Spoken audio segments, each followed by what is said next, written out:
Welcome to After the Close, the podcast where we pull back the curtain on how deals actually get done in the lower middle market. I'm Dan Stetzer, and every episode I sit down with owners who've sold their businesses and the buyers who wrote the checks to break down exactly what happened between the LOI and the bank wire. We're talking deal structure, negotiation, the emotional roller coaster of letting go of something you've built, and all the hard lessons that only come after the ink is dry.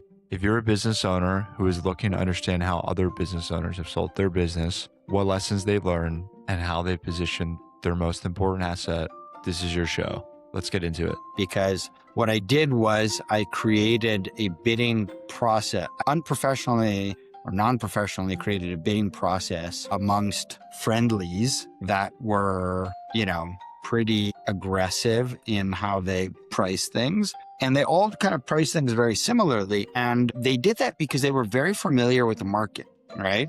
Whereas it would have been quite easy to take the same business and market it to a buyer outside of the space. For example, like I sold into a private equity rollup that already had a platform company. So the platform company had a lot of understanding of financial dynamics and kind of the ecosystem I was in. I know somebody else that sold just an apps business in a category that was like actively dying at a revenue multiple.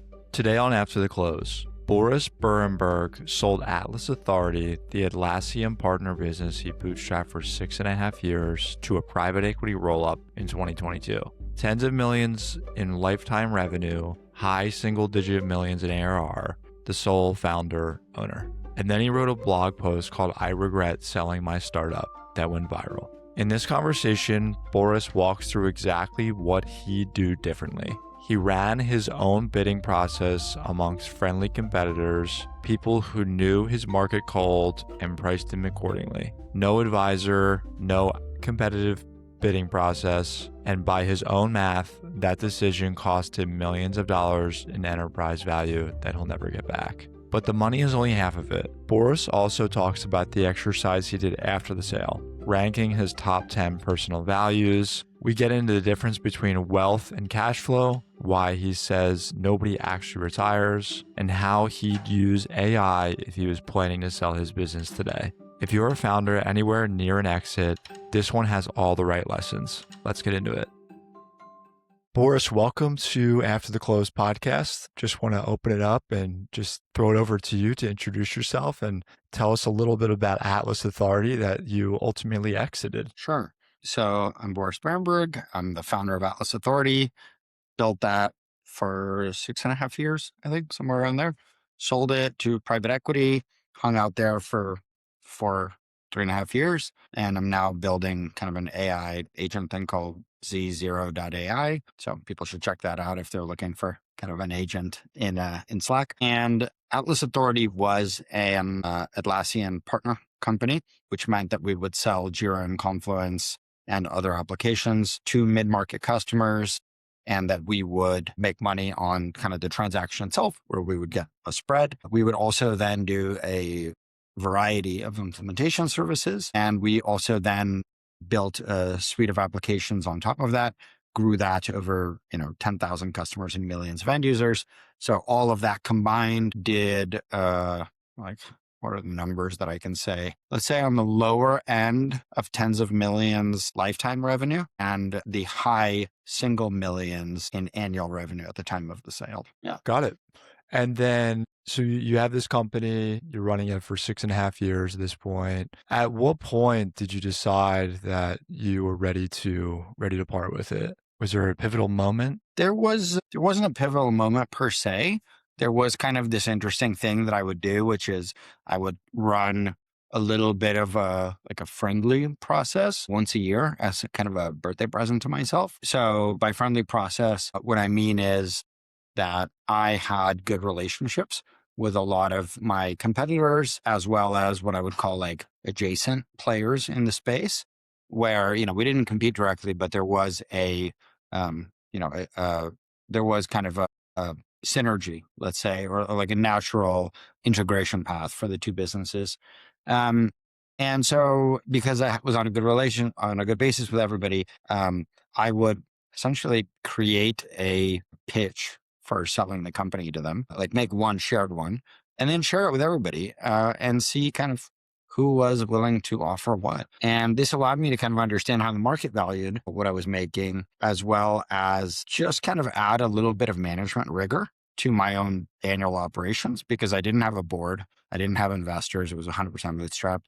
And so, forcing myself to sit down and put those documents together, put together a clear narrative of like, hey, here's where the business is, here's where it's going, here's why we're going in that direction, et cetera, was a valuable forcing function to just better governance on an ongoing basis. Got it. So you essentially did this annual exercise where you would get sort of a taste of the market, of what the market might be willing to pay for a company like yours. And you used it as a way not only to get a taste of the value of the company, but also create a narrative like you would create in a normal structured process. Is that right? Yeah, that's right. And there are plenty of podcasts and interviews, et cetera, where you will hear from individuals who took companies public that they had like a practice period before going public, where they would operate almost as if they were public for a couple of years leading up to it and run shareholder calls, et cetera, where their existing investors would sit as fake kind of public partners. And, I've heard from, a number of leaders that have done this where they're like, oh, it's, it made going public a lot easier because you just had that governance and et cetera in place. And so it was something similar to that for us, right? It was a way to kind of practice. Yeah. Okay. Understood. And I'm curious, I mean, from what you can say about the actual business model itself, I mean, was there anything that was recurring revenue, or was it all project based? How did that work? Yeah. So we were almost exclusively recurring revenue. And I mean, it depends how you look at it, right? But, if I sell you Jira, the likelihood that you're going to buy Jira from me again next year is very high. So the renewal likelihood is high, and the percentage spread that I get on that is high. And so as a result, there's quite a bit of predictable cash flow on that side of the business. Now, over time, Atlassian has gone in and changed that share, that percentage discount. So that has, since I've sold, mostly kind of gone away. The services business, we really positioned ourselves differently to everyone else, where, I think that typically in services businesses, there are two models that we see. One is the expensive project, right? Where we come in, we're going to charge you $500,000. We're going to help you hit X goals. The other one is the very low price staff aug, right? Where we will give you somebody to like do the work, and they're going to be based in, low cost of living location. And, we make a small markup, but like it's essentially recurring revenue. And what we did was we did both of those.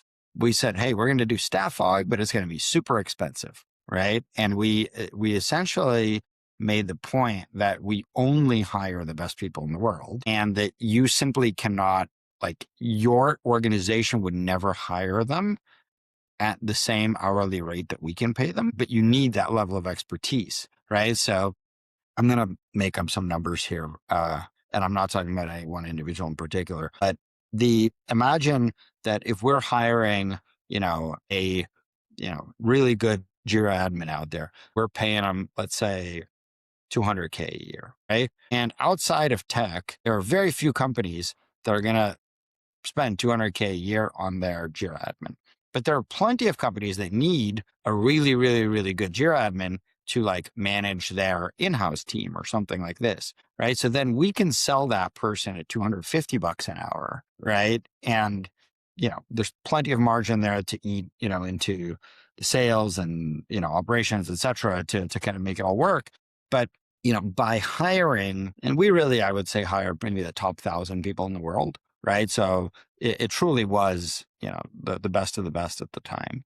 And that really kind of gave us a much more recurring model for that revenue there, because it was, we'd go to a customer and be like, hey, you're buying, Bob for 5 hours a week, right? Where Bob sits down and 1 hour a week, they just respond to emails. And then, twice a week, they meet with the team for 2 hours and help set direction for what they should be doing and unblock on anything where they're stuck. So organizations at that point, right, if they're spending, if they're buying 5 hours a week, that's what, like 1250, right? So that's like 60,000 a year, roughly. So if we have, let's say 3 customers doing that, right, we're already profitable and we've only sold 15 hours of that individual's time. And when you have that kind of relationship, whenever there is a project or something, like, because you're the subject matter expert already, that just gets lumped on top, right? Like there's no sales process, nothing, like it just comes to you. So we were quite focused on recurring revenue and kind of how that was set up. And then the apps, obviously that's 100% recurring, right? That's just all SaaS subscription. Okay, got it. So you had the true SaaS recurring revenue, and then you had what would be like human capital service based work that you would kind of lump on top of that, which sounds like it was really a natural extension to the software that was being provided already through you. Yeah. Well, So it's okay, actually the other way around, right? So you provide the services first, and then you provide the software as like a kicker, right? Like it's like extra revenue on top. got it. And then kind of the software that we like, wait, let me clarify that in case somebody listening doesn't get it. We sell the services, then we own the resale of the Atlassian licenses. And that's the kicker I'm talking about. For the software that we made, it's for this industry. And yes, sometimes we sold it to our own customer base, but we sold it much, much, much broader through the Atlassian marketplace.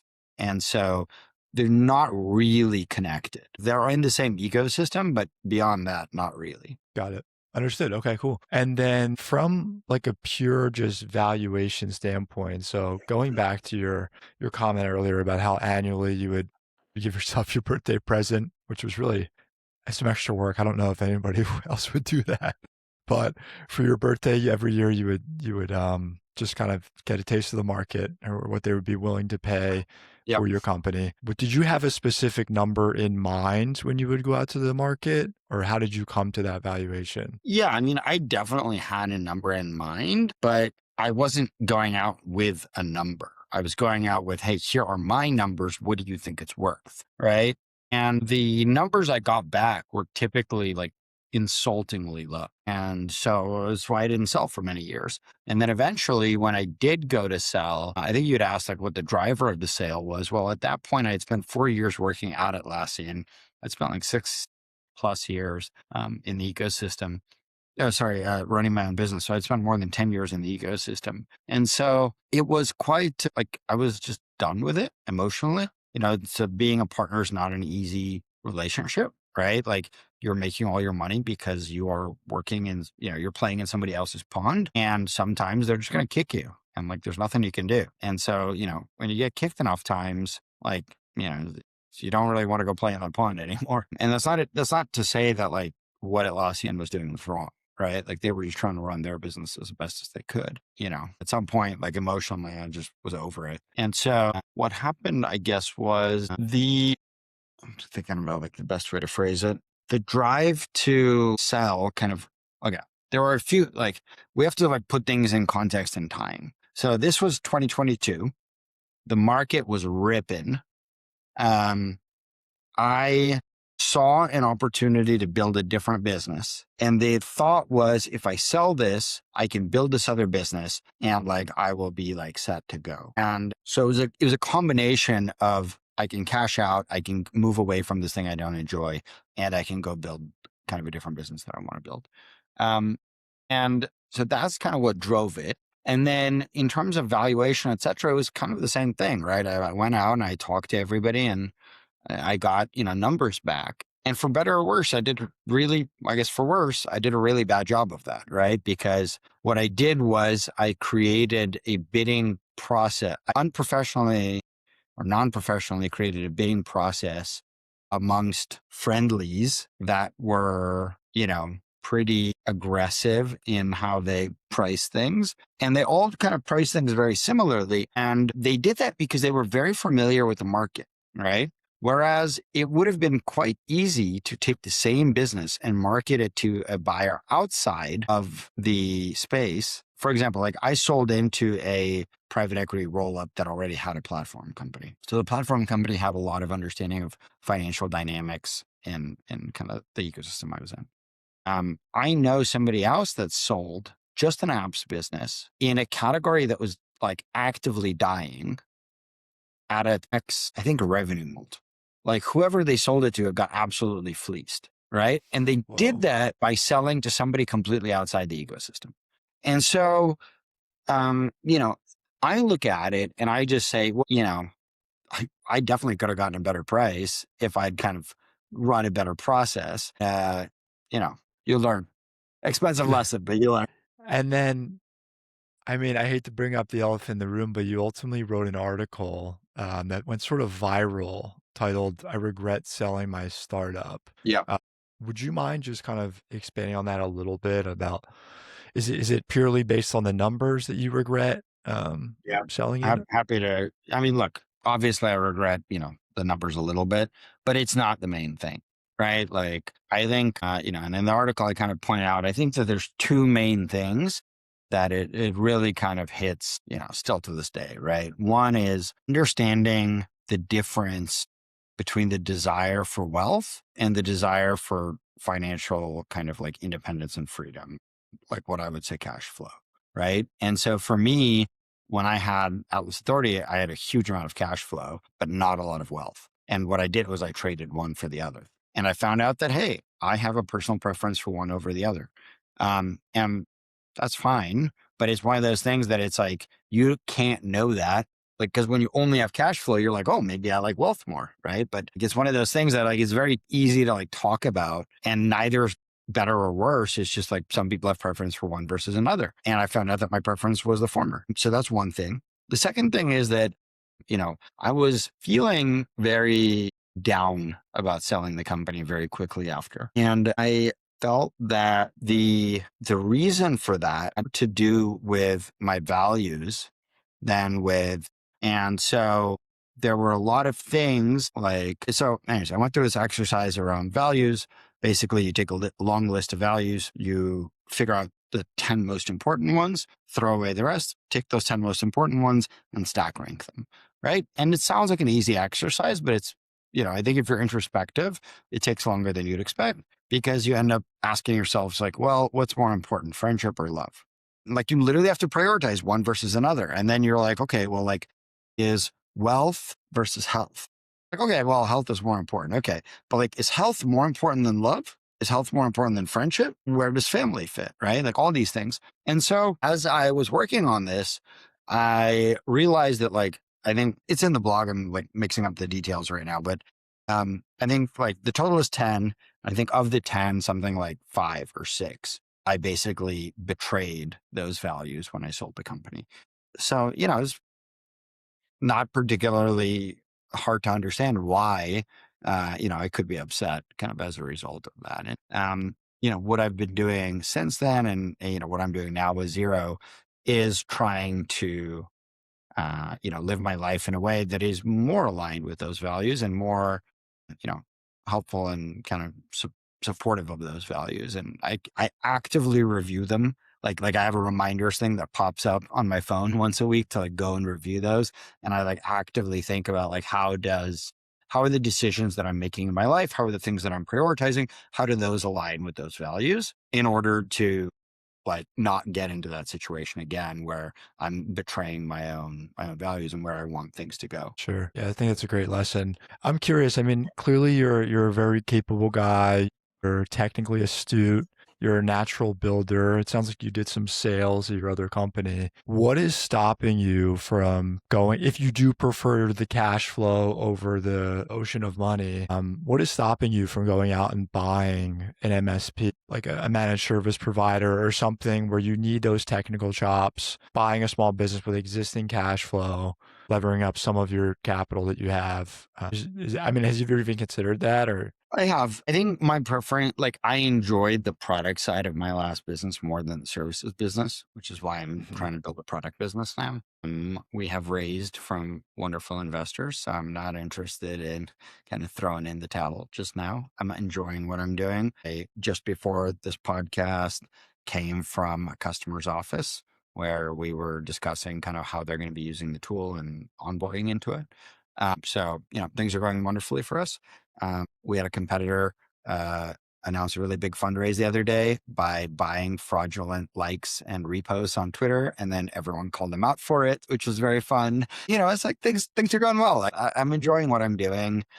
I'm enjoying kind of like AI as a whole, and like how the interaction dynamic is a little, I compare it to a slot machine, right? Because like it's a variable reward system. Like you type a prompt and you get something back, and like, sometimes it's good, sometimes it's bad, and like it's a little addictive. And so, I've been enjoying it. My wife has to yell at me to come to bed, and I'm like, no, one more prompt.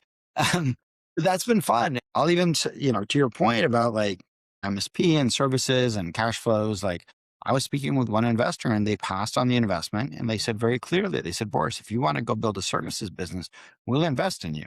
But like, we don't believe in the thing you're building. And I was like, okay, that's fine. Like, it's your prerogative. But I was like, but I don't know. I don't think you've run a services business. So I don't think, I'm not sure I trust you to invest in and really understand how a services business really works. And so, yeah, I don't know. It's a tough, it's a tough sell right now for me to go back into services. But if you look at what a lot of other very, very smart people are doing, right, they're going exactly into that. One of the partners that we're speaking with to assist us in distribution of Zero, the two founders had a company together before. It was a product company. They were like, hell no, we want to do services. And now they're, it's like probably the grass is greener kind of thing. Right. But yeah, definitely seeing that. I have bought companies since and before. Like Atlas Authority included, I think, 8 acquisitions of like small software products. Like amongst those, like all that software we built, I think we only built some of it, like 20%. I mean, a lot of it was acquisitions, and then we grew it after acquiring them. So, it's yeah, like I'm not opposed to that. It's just a matter of like finding the right thing. I think especially today, I get sent a lot of deals to buy software businesses, especially like less MSPs and like more on the software side. And I think the multiples are just absolutely ridiculous. The risk that any buyer is taking on today with, AI as an unknown, right? It's just so freaking high that, I'm happy the deals are getting done, I guess. But, um, in terms of my risk profile, I would not be paying very much for a lot of these businesses today. And, even in an MSP world, right? Like I have a friend who is building AI for the lower market MSP customer segment.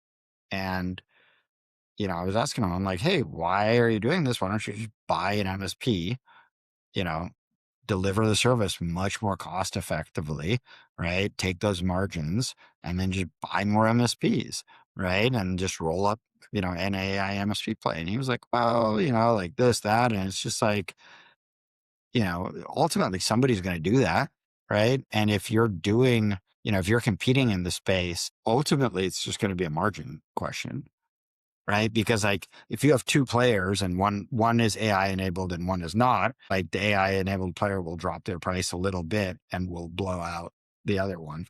Fine. Right. But like there's not going to be one AI player, there's going to be 10.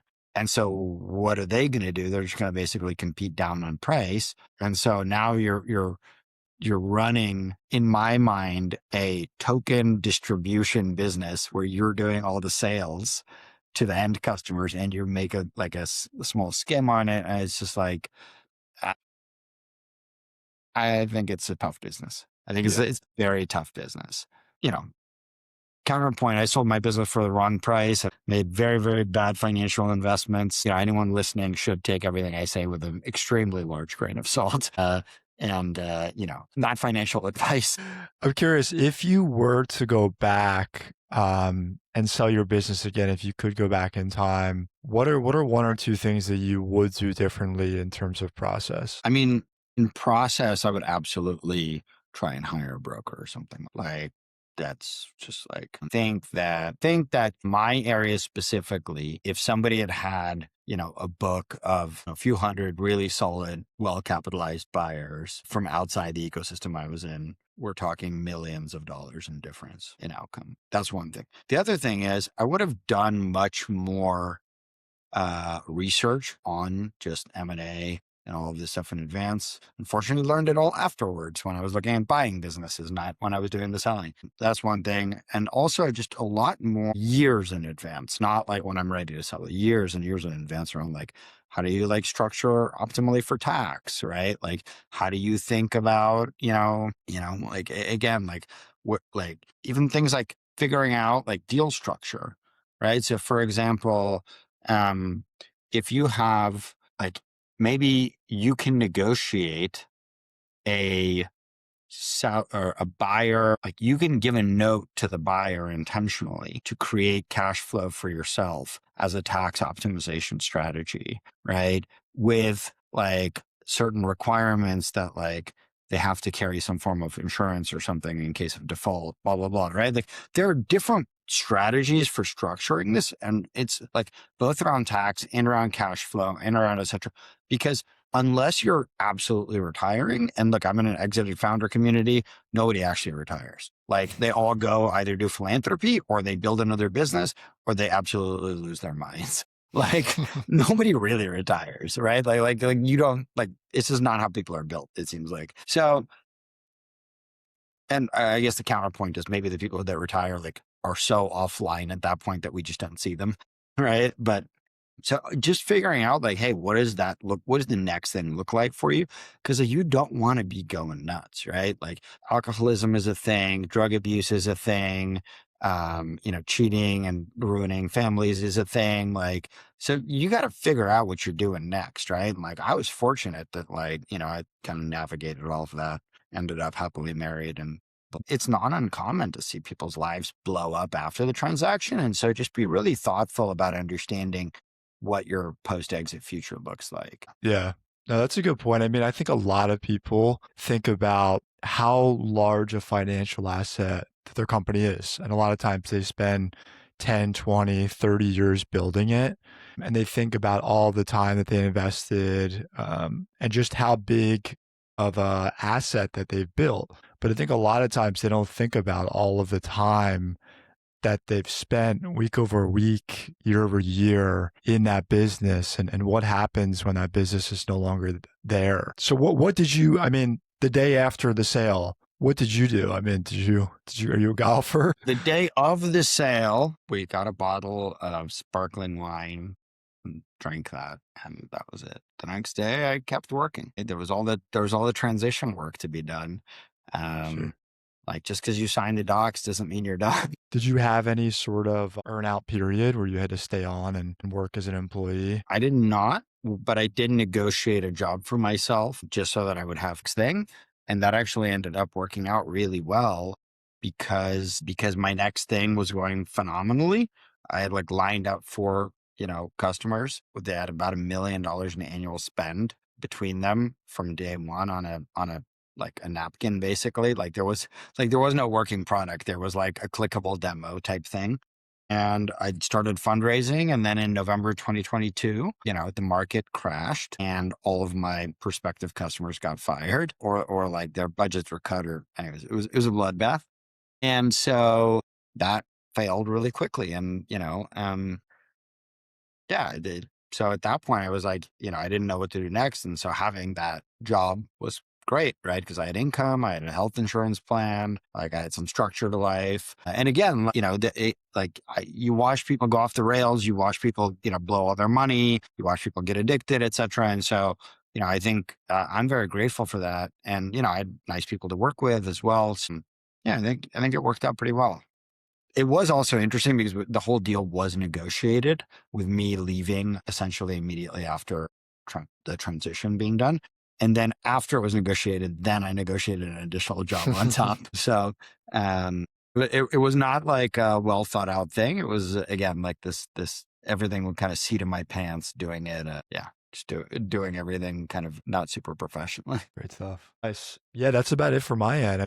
Anything else that you feel like we missed? Any final words of wisdom to any owners considering exiting their business? Yeah, I think maybe talking to other founders, especially exited founders in your space, right, can be helpful. I think had I done that again, would have gotten better advice than necessarily just myself. I think, today you can get a lot of really good advice by just getting an AI to roast you, right? Like, and you don't go to the AI and say like, hey, like, what's the best way to sell my business? You say, hey, I'm going to sell my business. Here's how I'm thinking of doing it. Like, roast me as hard as you can. And not roast in the sense of like, just insult me, but like roast in the sense of like critique, suggest what I'm overlooking. Right? Show me, everyone laughs at like, I think it was Dick Cheney who said like, there's the known knowns, there's the known unknowns, and then there's the unknown unknown.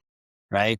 And like the unknown unknowns are what's going to get you. Right. Like I didn't even think about the fact like, oh, why would I buy it? Why would I look for a buyer outside the ecosystem? They're going to be completely ignorant of what I'm doing. And it's like, yeah, but that's where the value would have been. Right. Like, so I think that there's a lot of value to be gained today from investing time into kind of getting an AI to kind of help point out your own blind spots. And, and then, again, I'd probably suggest going and finding a good broker. I think it's quite a powerful, like having somebody run a formal deal process who knows what they're doing, obviously has the upsides.